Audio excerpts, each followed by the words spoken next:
Hey everyone, we finished our first chapter in the book Roll With It by Jamie Sumner. And I was thinking about the title of our first chapter, and the first chapter was called Symmetry. And I was thinking, that's an interesting title for chapter one. And as I thought about it, I kind of made a connection. I'm not going to share it with you, but I'm going to get you to go and research and have a look at some pictures and diagrams of the brain. And then I want you to look at those diagrams, pictures closely, find out what the meaning of symmetry is, and think about the brain, think about the word symmetry, and think about the good news that Ellie received from her doctor. So our next chapter, chapter 2, is called Wrecked. And I'm very curious about why the author has titled this chapter called Wrecked. It's snowing the afternoon we get the next call from Mama. It's the kind of snow we like best down here. Big and wet and so light it piles up half a foot in an hour. All the trees look like they're wearing mittens. It's guaranteed snow day tomorrow at school, which I'm banking on, since I haven't studied 1 minute for my science exam. This is not a good start, Mom says when she sees me in the kitchen getting out the mixing bowls from the bottom shelf and lining the counter with flour and sticks of butter. But she doesn't stop me. I'm aiming to make a fruit galette with peaches we froze last summer from the farmer's market. I saw the galette in an old copy of Food and Wine someone left in the guidance counselor's office, next to copies of Parents Magazine and Guideposts. The galette looked nice, homey, and fancy both, like a big fruit tart dusted with glittery sugar. I'm elbows deep in floppy pie crust when the phone rings. Mum is on the couch surrounded by piles of blue books. The English exams were yesterday, and she's buried in essays. She uses a purple pen because it's supposed to be more encouraging than a red one. I say an F is an F, no matter what color. Mum, she doesn't look up. Mum, phone. What? Oh. She digs for the phone, which she finds wedged between the couch cushions. She checks the screen and sighs. Meme, I say. Meme. She takes it in the other room, and I hold up my ball of dough in plastic wrap like a present and stick it in the fridge. My arms are already tired from the kneading. For the zillionth time, I wish I could stand and stretch.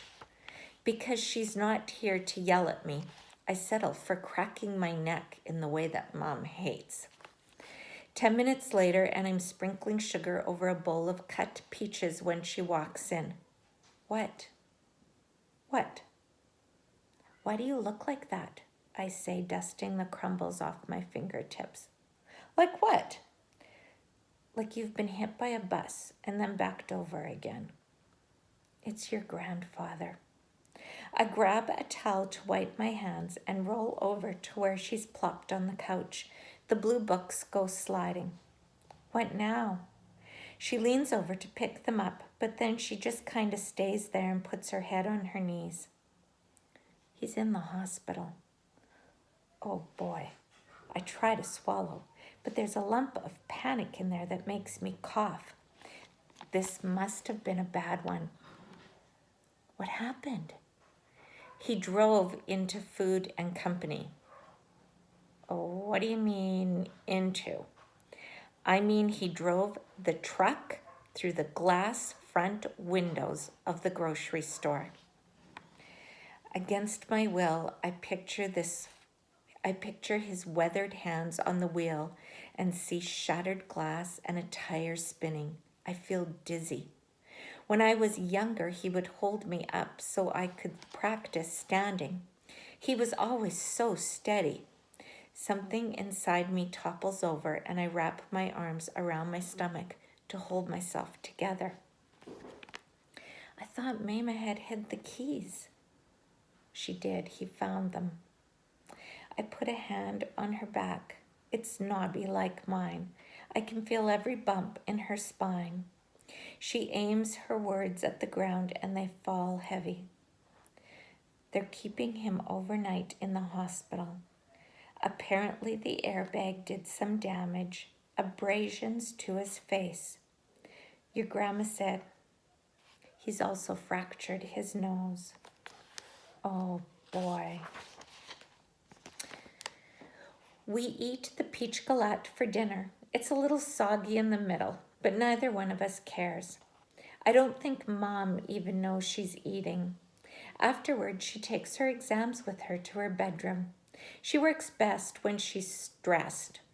I don't. I spin in circles, literally. I spend half an hour doing laps around the living room in my chair, trying to keep my body busy so my mind stops spinning. It doesn't work.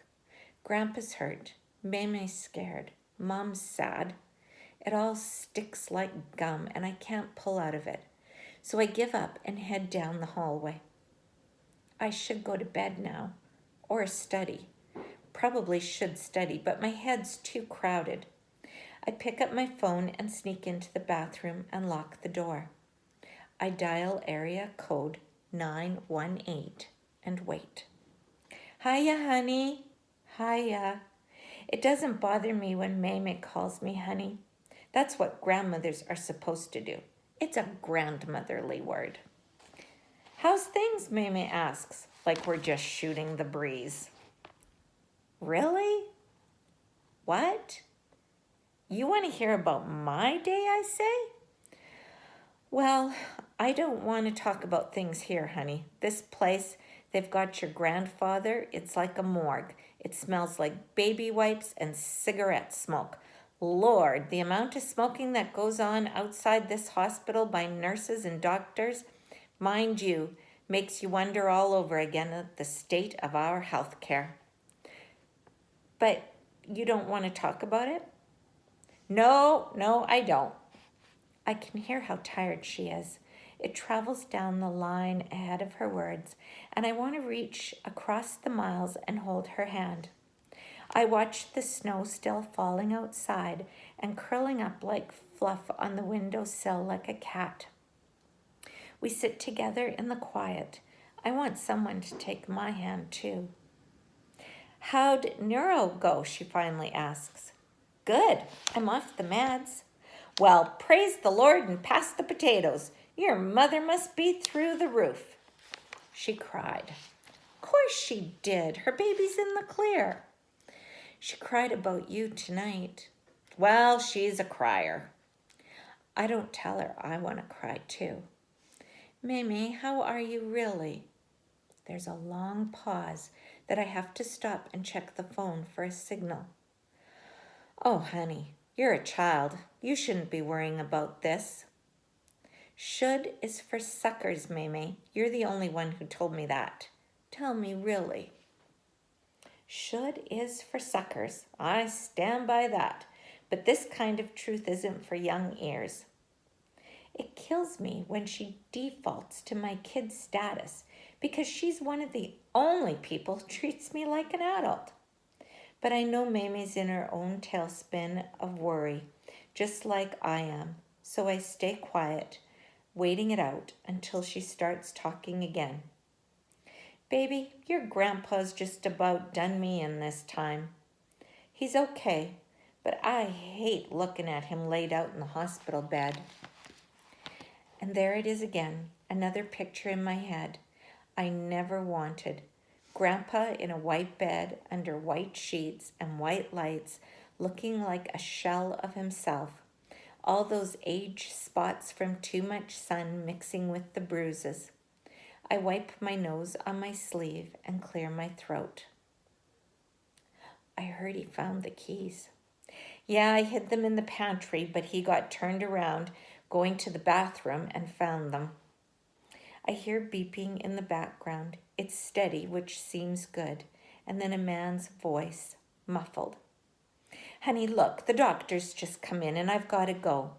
You go get some rest now. I'll see you in a week. Christmas, baby girl. She hangs up first. I stare out the window over the bathtub and try to see the snow instead of the pictures in my head. What you imagine is always worse. It's got to be. Because if it's not, if all the bandages and brokenness I see when I close my eyes are true, then I can't think how a person ever fully heals after that. Will he know my name when he sees me? Will he still look like my grandpa? I turn to study myself in the mirror. Whenever I grumble about the freckles on my nose, Mum says I have him to thank. I tilt my head in the light. Brownish hair, blue eyes that are sometimes green depending on the sky, and all those freckles that I will never complain about again. I look down at my chair. That's the first thing people see anyway. I had a pink sparkly one when I was little, but this one's black with purple racing stripes. I stuck on to jazz it up. There's really not much in between. You get either My Little Pony or the kind you see old people wheeled around in at the airport. Will Grandpa go home in one of these? I hit the lights and roll down the hall into my room. A Pepto Pink from floor to ceiling that was awesome at 8 when I picked it out and makes me want to vomit now. I don't bother with pajamas, just heave myself out of my chair and onto the bed, which is harder without Mum's help, but I don't want to bug her. I try to let sleep take me, but my legs are doing that twitching thing they do when the muscles get stiff, and I'm restless. Every time I close my eyes, I see Grandpa's busted face, and I twitch. And we'll stop there.